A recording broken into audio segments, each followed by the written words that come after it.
ఇంతవరకు సహోదరులు వచ్చి మీరు కొంచెం సాక్షి అపాలజెటిక్స్ నెట్వర్క్ గురించి కూడా చెప్పండి అని చెప్పారు. అంటే సాక్షి అపాలజెటిక్స్ నెట్వర్క్ అనేది ఆర్గనైజేషన్ ఏమి కాదు. నేను సాక్షి అపాలజెటిక్స్ నెట్వర్క్తో అనుసంధానంగా పనిచేస్తూ ఉంటాను. సాక్షి అపాలజెటిక్స్ నెట్వర్క్ అనేది క్రైస్తవేతరుల నడుమ క్రైస్తవుల లేకపోతే క్రైస్తవ భావజాలాన్ని సమర్థవంతంగాను మరియు తార్కికంగాను అలాగే సత్యవంతంగాను ప్రజెంట్ చేయటానికి చేసే ప్రయత్నం. అనేక సంఘాల యొక్క నెట్వర్క్, అనేక ప్రజల యొక్క నెట్వర్క్.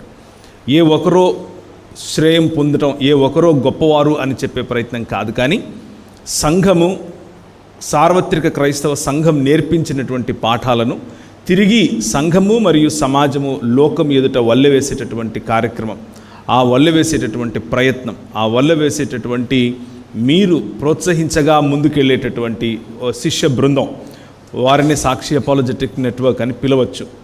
మేము భారతదేశంలో ఒక 8 రాష్ట్రాల్లో పనిచేస్తున్నాము. అలాగే అంతర్జాతీయంగా ఒక 5 కనీసం దేశాల్లో పనిచేస్తూ ఉన్నాం. మా రిప్రజెంటేటివ్స్ అక్కడ ఉండి పనిచేస్తూ ఉన్నారు. మేమందరం కూడా స్వయంగా పనిచేస్తాం. స్వయంగా మాకు వ్యాపారాలు ఉన్నాయి, స్వయంగా మాకు పనులు, వేరు ఆర్గనైజేషన్స్కి పనిచేస్తాం. స్వయంగా మేము మా సంపాదనతోనే మా కుటుంబాలు అలాగే చేసే పరిచర్యను ప్రోత్సహించుకుంటూ ఉంటాం. అలాగే క్రైస్తవ సంఘాలు, క్రైస్తవ సమూహాలు అనేకము లబ్ధి పొందాలి అన్న కారణం చేత వారికి ఆశీర్వాదకరంగా ఉండే ప్రయత్నమే చేస్తూ ఉంటాం, కానీ వారికి భారంగా ఉండటానికి ఇష్టపడం.